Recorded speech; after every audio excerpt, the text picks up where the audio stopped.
नमस्ते दोस्तों, आज हम लियो मूवी एक्सप्लेन करने वाले हैं। तो वीडियो शुरू करने से पहले कृपया लाइक, शेयर और सब्सक्राइब करें। चलिए शुरू करते हैं हमारा आज का वीडियो। कहानी की शुरुआत होती है एक गैंग से जो हाल ही में कलेक्टर का खून करके आए थे, लेकिन उन्हें उसके घर से बहुत सारा पैसा नहीं मिला, इसलिए वे अपने आप को छुपाकर रात का इंतजार करने लगे ताकि वह दूसरे के घर में जाकर और चलने वाली कार को लूट सके। इनकी गैंग में से एक आदमी एक साइको था जिसके पास गन थी। उसे लड़कियों से बहुत नफरत थी, जिसकी वजह से जब कभी भी वह लड़कियों को, औरतों को या किसी भी दुश्मन को दिखता उन पर झपट पड़ता है। फिर बाद में हम ही हिमाचल प्रदेश दिखाई देता है। वहाँ के लोग वहाँ भाग रहे थे क्योंकि उनके एरिया में एक लकड़बग्घा घुस गया था। उसने कई सारे लोगों को मार भी डाला था। यह जानकारी जब मिस्टर जोशी, जो एक पुलिस वाले हैं, उन्हें पता चली तो उन्हें लगा कि सिचुएशन बहुत ज्यादा खतरनाक है, इसलिए वह पार्थिवन को बुलाते हैं। क्योंकि पार्थिवन एक एनिमल रेस्क्यू ऑफिसर है और साथ ही साथ वह एक चॉकलेट कॉफी शॉप का भी मालिक है, इसीलिए मिस्टर जोशी उससे बुला लेते हैं और सिचुएशन को हैंडल करने की रिक्वेस्ट करते हैं। पार्थिवन को उस लकड़बग्घे के साथ बहुत ज्यादा हाथापाई करनी पड़ी। तभी एक बच्चा एक जेवलिन पार्थिवन की ओर फेंककर उसे पकड़ने को कहता है। पार्थिवन उसे पकड़कर लकड़बग्घियों को मार देता है। तब बाद में हमें पता चलता है कि पार्थिवन असल में हिमाचल प्रदेश में ही रहता है और जिस बच्चे ने उसे जेवलिन फेंक कर दिया वह बच्चा उसी का बेटा है। उसकी एक बेटी भी है और एक पत्नी भी। वह उन सबके साथ ही रहता है। उसकी पत्नी का नाम सत्या है और उसके दोनों बेटों का नाम चिंटू और सिद्धार्थ है। एक दिन पार्थिवन अपनी बेटी चिंटू के साथ कैफे में था। कैफे बंद हो रहा था, तभी वही गुंडे जो रात को कलेक्टर का खून करके आए कॉफी शॉप में आ गए। उन्हीं में से वह एक साइको किलर। उसने एक चॉकलेट कॉफी ऑर्डर की, लेकिन वेटर ने बताया कि अब कैफे बंद हो गया है। तो यह सुनकर उसे बहुत गुस्सा आया और उसने गुस्से में आकर वेटर को खूब मारा। यह देखकर पार्थिवन को बहुत गुस्सा आया। उसने वेटर को बचाने के लिए खुद भी हाथपाई करने लगा। फिर एकदम से बाकी गुंडों की नजर चिंटू पर पड़ी। वह उसकी तरफ बढ़ाने लगे। तभी यह देखकर पार्थिवन को बहुत गुस्सा आया। उसने गुस्से में आकर पास पड़ी गन को उठाया, सभी गुंडों को एक साथ मार दिया। पुलिस वालों ने हत्या के आरोप में पार्थिवन को पकड़ लिया, लेकिन कोर्ट ने उसे बरी कर दिया क्योंकि कोर्ट में उसने यह प्रूफ कर दिया कि उसने सेल्फ डिफेंस में अपनी बच्ची को और अपने आप को बचाने के लिए उन लोगों की जान ली। वह जोशी को भी धन्यवाद कहता है क्योंकि उसने उसे बाहर निकालने के लिए उसकी मदद की थी। कई दिनों तक पार्थिवन डरा रहता है क्योंकि उसे यह पता है कि वे गुंडे फिर से उसे और उसके परिवार को मारने जरूर आएंगे, लेकिन फिर भी वह अपने डर पर काबू करके आगे बढ़ने की सोचता है। तभी कुछ दिनों बाद जब पार्थिवन अपनी पत्नी के साथ मार्केट में होता है, तभी वही गुंडे की गैंग मेंबर्स मार्केट में भी आ जाते हैं। वहाँ पर भी पार्थिवन की उन गुंडों के साथ बहुत बड़ी लड़ाई होती है। इसके बाद पार्थिवन पूरे शहर में बहुत फेमस होता है और यह खबर चेन्नई में बैठे गुंडों को पता चलती है। असल में चेन्नई की गुंडे का बॉस का नाम आर्नोल्ड होता है। वे पार्थिवन को नहीं बल्कि लियो को ढूंढ रहे थे जो 20 साल से गायब है। लेकिन जब आर्नोल्ड को पार्थिवन का फोटो देखता है तब वह हैरान रह जाता है क्योंकि वह और कोई नहीं लियो था। यह बात पता चलते ही आर्नोल्ड अपने बड़े भाई एंटनी को बता देता है।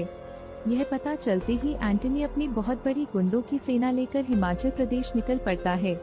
एंटनी पार्थिवन के कैफे में चला जाता है। वह उसे लियो के बारे में पूछता है, लेकिन पार्थिवन उसे साफ मना कर देता है, यह बोलकर कि उसे पता नहीं। लेकिन एंटनी को यह समझ में आ गया था कि लियो पार्थिवन के भेष में बैठा हुआ है। दूसरी ओर पार्थिवन का परिवार बहुत ज्यादा चिंता में रहता है और जोशी पुलिस इंस्पेक्टर को बुला लेते हैं ताकि वह एंटनी के बारे में जान सके। तब जोशी एंटनी आर्नोल्ड की कहानी बताता है। कई सालों पहले एंटनी और आर्नोल्ड की एक तंबाकू की फैक्ट्री हुआ करती थी जो 20 साल पहले जल गई थी। उसी आग में लियो भी मारा गया था। लियो की शक्ल तुमसे मिलती है, इसी कारण वह दोनों तुम्हारे पीछे पड़े हैं। जोशी यह भी बताते हैं कि लियो दरअसल एंटनी का बेटा और आर्नोल्ड का भतीजा था।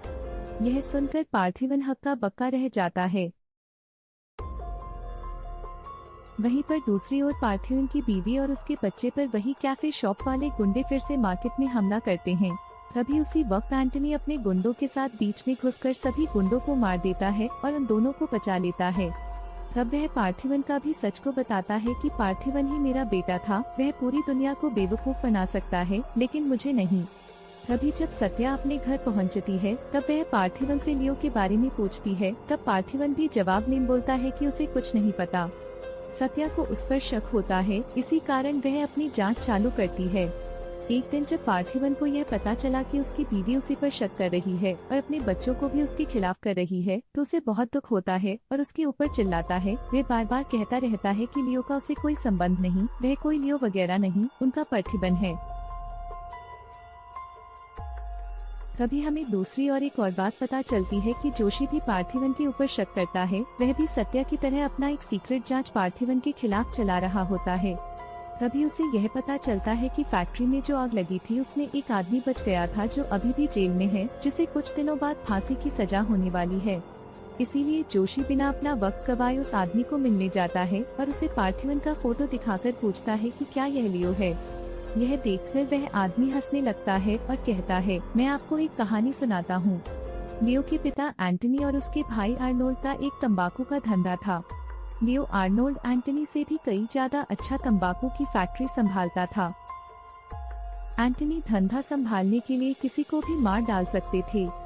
तभी हमें पता चलता है कि एंटनी अपना धंधा बढ़ाने के चक्कर में किसी बाबा पर विश्वास रखता है जो काला जादू करता है। उसने अपना धंधा बढ़ाने के लिए कई सारे प्राणियों की बलि दी थी, लेकिन उसका धंधा नहीं चल पाया। इसी कारण उसने मानव की बलि देना शुरू कर दी।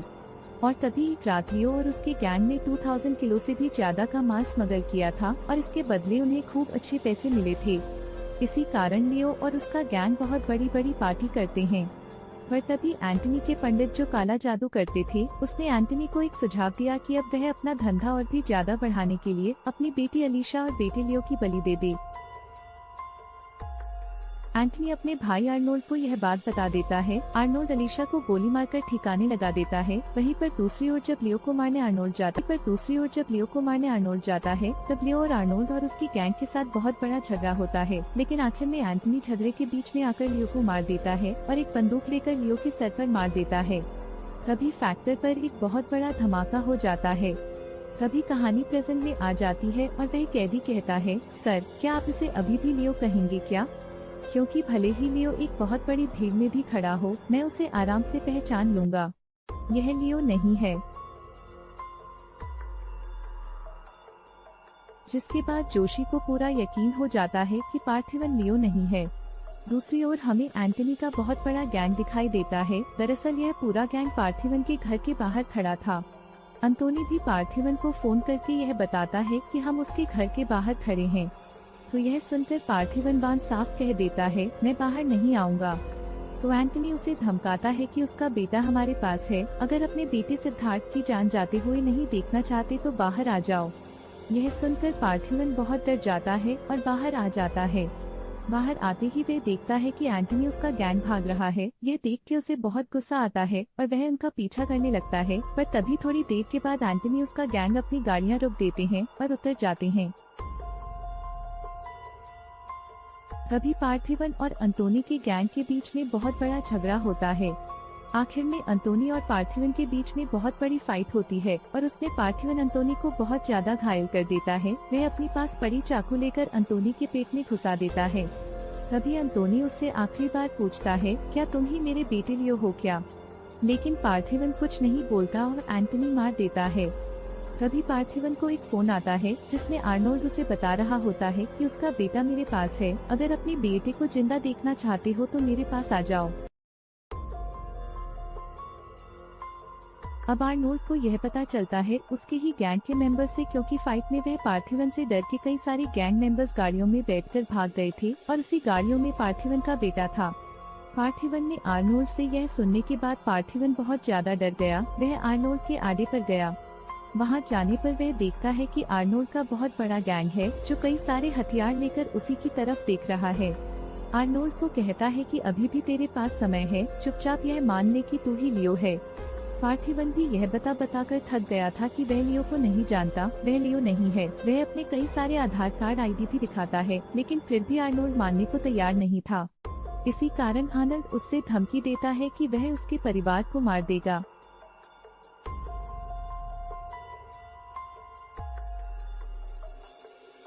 आखिरकार आर्नोल्ड अपने गैंग मेंबर को फोन करता है और पार्थिवन के घर के अंदर जाकर उसके परिवार को मरने का ऑर्डर देता है। यह सुनकर आर्नोल्ड के गैंग मेंबर पार्थिवन की घर की ओर गए, लेकिन तभी इंस्पेक्टर जोशी और उनका पुलिस फोर्स आर्नोल्ड की गैंग पर हमला करने लगता है और सभी को मार देते हैं। और दूसरी ओर यह सब दिखाकर आर्नोल्ड बहुत गुस्सा हो जाता है और पार्थिवन को मारने का ऑर्डर अपने गैंग को देता है। तभी कुछ लोगों ने पार्थिवन के ऊपर आग फेंकी तो बाकी लोगों ने अपने हथियारों से उसको मारना चालू किया। तभी पार्थिवन को भी बहुत गुस्सा आया, इसी कारण उसने भी एक एक करके सारे गैंगस्टर्स को मार गिराया। आखिर में सिर्फ आर्नोल्ड बचा। कहा, अभी तो सच बोल, तू ही लियो है? तो पार्थिवन भी हंसते हुए जवाब देता है कि हाँ, मैं ही लियो हूँ, मैंने ही एंटनी को मारा और अब मैं तुझे भी मारूंगा। यह सुनते ही आर्नोल्ड हक्का बक्का रह जाता है और तभी लियो आर्नोल्ड को मार देता है और अपने बेटे सिद्धार्थ को बचा लेता है और आर्नोल्ड के साथ साथ उसके सारे गैंग मेंबर्स का अड्डा पूरा जला देता है।